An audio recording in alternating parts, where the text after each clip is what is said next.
is Boris Sono. Thank you very much, Boris Sono, and welcome as the Ivorian mascot Akwaba says it's time for us to travel to Ivory Coast. Thank you very much, Sonitangoni, for having me. It's a pleasure to be here again to discuss on the world of sports, and it's exciting to look at the upset that have been done so far in this particular competition. I've actually termed this AFCON as the AFCON of upset in this first round. Can we see the same scenario weakness in the first round take part in terms of the second round? Only time will tell. But talking about the upsets, like you said, Namibia with Colin Benjamin picking up their first ever victory in the Africa Cup of Nations. Remember that Colin Benjamin had been with Nigeria for Namibia for the past 4 years or so as assistant coach, but he's guided them now to their first ever victory of this competition, and they took down a formidable team in Tunisia. Tunisia is equally a former champion of the Africa Cup of Nations. We've talked about the surprise of Cape Verde shooting down the Black Stars of Ghana. We've talked about Mozambique. We've talked about the others. So it's been a real surprise in the Africa Cup of Nations, and I've really had time to watch the game back again for Namibia against the opponent Tunisia. I think it was a very, very beautiful game to watch. And the other team that many are forgetting is the aspect of Mali. Mali, remember, Mali has never lost their opening game of the Africa Cup of Nations in a long time. And so many were like, can South Africa do the upset this day? But Percy Tau, if he had scored that goal this day, we might have been talking about something different. Something like Mali has lost its first game in the AFCON. But I think with Percy Tau missing the penalty yesterday, just shows you that the AFCON this year is going to be with a lot of surprises. And the game coming up today, it's an interesting game equally. A game of the underdogs against they always call it David and Goliath fight. Morocco against Tanzania. Tanzania is a lesser known team as compared to Morocco. Remember, Morocco is the top dog in Africa, classified as the first in the African ranking by FIFA and equally by CAF. And so Morocco has a lot to prove today. They have a lot to prove and to show that they're a side that wants to win this Africa Cup of Nations. Because if you calculate the big boys in this AFCON at the moment, you must have Morocco amongst your top contenders, because Morocco is the only team that has reached the semi-final of the FIFA World Cup last campaign. And so they want to ride on that victory level, even though they missed out on reaching the final. But I think they want to ride on that victory level. And Walid has been with Morocco for a couple of years now. He knows the boys, he knows the side. Most of the teams, most of the players have been maintained that went to the World Cup. So I'm expecting a good game today. Like I said, I'm always going with underdogs, and hopefully today equally we might see another upset in this particular game. You and underdogs. Anyway, when we look at Team Morocco has more experience than Team Tanzania, like we earlier mentioned, in terms of the participation, and they just ended a FIFA World Cup over there in Qatar. But now let's look at this point in terms of Tanzania making good use of local players. Can you say that is going to be a plus to them in this particular opening game against Morocco? Well, in terms of local players, you must use the players that you have. It doesn't mean whether they're coming from Europe or they're coming from their own local leagues. It's important to use the players that you've been using before. I always say this particular aspect. It's good to have local-based players, but the local-based players should be with you for a considerable number of time. You cannot be playing the qualifiers. You go with foreign-based players, and when the AFCON comes, you say no, you want to go in the mindset of using local. It doesn't work like that. So you must have the players that you've been using right up from the qualifiers and into the Africa Cup of Nations. So I'm expecting a lot from the sites coming up today. That's Tanzania. Tanzania has a good league. Remember that the league out there in Tanzania is well noted with Yanga, with Simba SC, and with Young Africans. These are the three clubs in Tanzania that really puts Tanzania on the map as far as African football is concerned. Most of these players, like you said, come from these three clubs. So I'm expecting a lot from the side, but take nothing away from Tanzania, despite the fact that a small side as compared to Morocco, but it's going to be quite an interesting game to see. And in terms of this particular, I think the lineup has come out already. It's going to be interesting to see how Walid's boys approach this particular game. Remember that Robertson Bahana went with the 4-3-3 formation, and many criticized this particular lineup?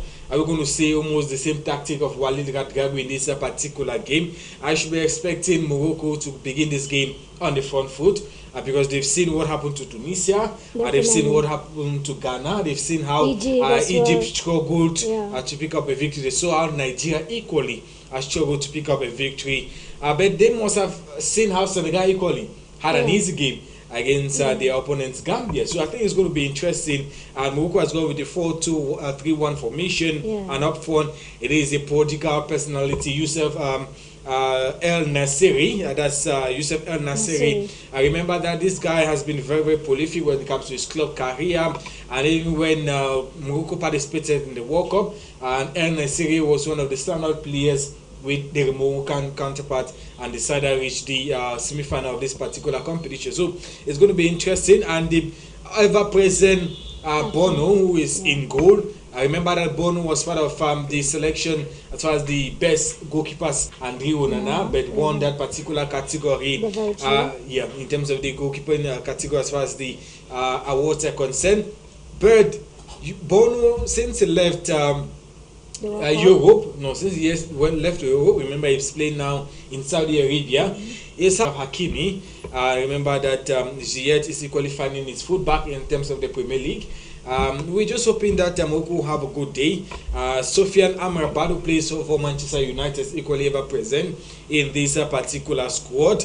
And not leaving out Azzedine Ounahi. And looking at Azzedine Ounahi, he is one of those personalities who the Confederation of African Football has selected as one of the key players to watch out for this Africa Cup of Nations. They said the likes of Hakimi, Ziyech are well-known personality, and CAF surprisingly went with Azzedine Ounahi as far as this particular AFCON is considered. This guy we should watch out for, and let's see how he's going to play this particular game today. So it's an interesting lineup there from coach Walid Regragui. 4-2-3-1 formation. I expect to have a 4-3-3 formation because I'm expecting Azzedine Ounahi to go in front of this particular selection, and we have Hakim Ziyech equally moving up. Tanzania has gone with almost a similar formation, and that's Abdel Amouache, and that's taking a 4-3-4-3 formation. I expect that it's going to be 4 in the back because you don't expect to play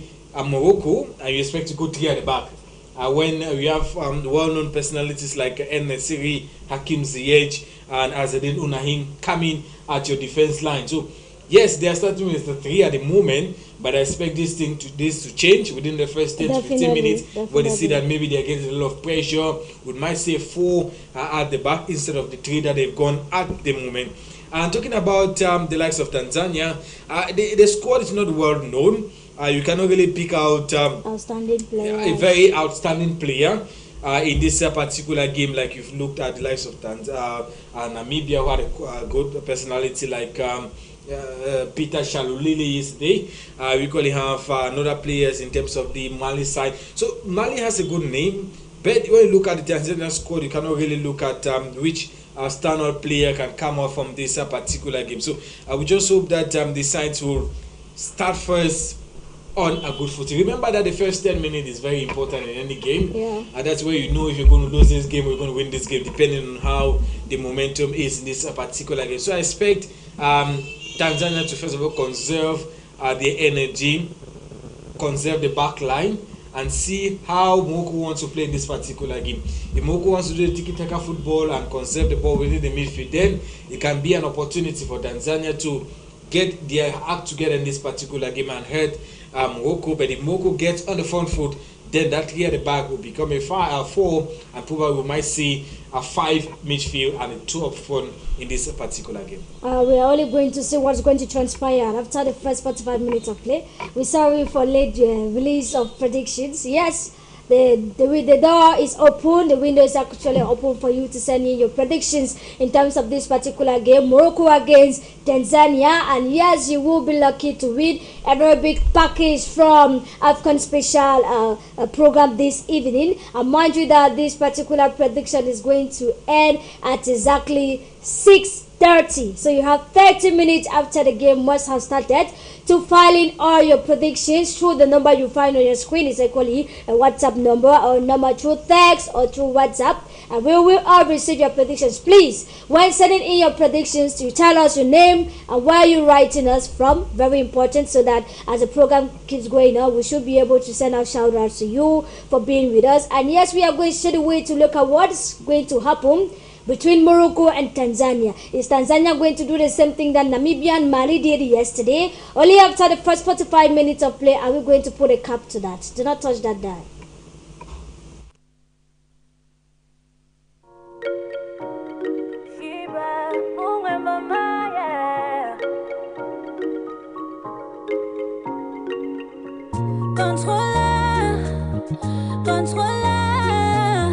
Controller, you be my controller. Controller, you be my controller. Viens en que tu aimes le luxe, que ta beauté fait tabasser d'argent. Mais je m'en fous de ces parures. Mais je m'en fous de ces parures.